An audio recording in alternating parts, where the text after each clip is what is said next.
Future tense. We use future tenses to talk about the future. In other words, future actions are actions that have not happened yet. We make future tense in two ways. The first one is with to be going to. We use to be going to talk about planned activities. For example, my mom is going to the market now. She's going to buy some chocolate to make chocolate chip cookies. In this example, the reason my mom going to the market is to make some chocolate chip cookies. That's why she needs to buy chocolate. So buying some chocolate is a planned activity and we need to use to be going to. Another example can be Jane and Sally are going to go to Katy Perry's concert next week. In this example, Jane and Sally bought the tickets to go to the concert. So it's a planned activity and we need to use to be going to.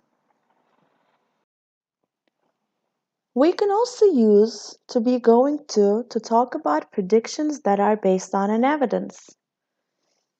For example, look at the black clouds. It's going to rain. When we say look at the black clouds are evidence, so we can predict that it's going to rain. Or we can say, look, a truck is coming towards us.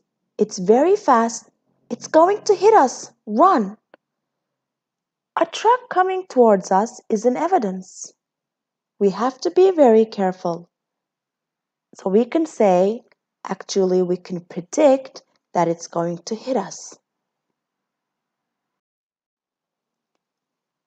We can also use will to talk about the future.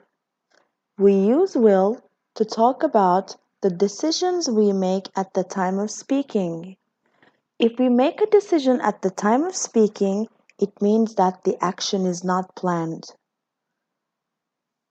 So, if the doorbell is ringing, we have to decide whether to open the door or not. So when we say the doorbell is ringing, unfortunately I will open the door, opening the door is not a planned activity.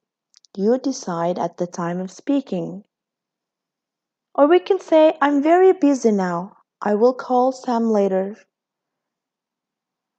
Calling Sam later is a decision you made at the time of speaking. So again, it's not a planned activity. We also use will to talk about predictions that are not based on an evidence. So if you say, Miss Gamze is complaining about her hair, I think she will get a haircut. In this sentence, there is no evidence that Miss Gamze is going to get a haircut. So here you're stating what you predict based on no evidence. If you say, I hope Bobby will get a new car, again, there is no evidence of Bobby getting a new car. So you are making a prediction based on no evidence. If your mom says, I believe you will be a doctor in the future. In this sentence, this is what my mom believes. There is no evidence because no one can know what I will be in the future. So again, it's a prediction based on no evidence. Or if you say, I promise everything will be all right.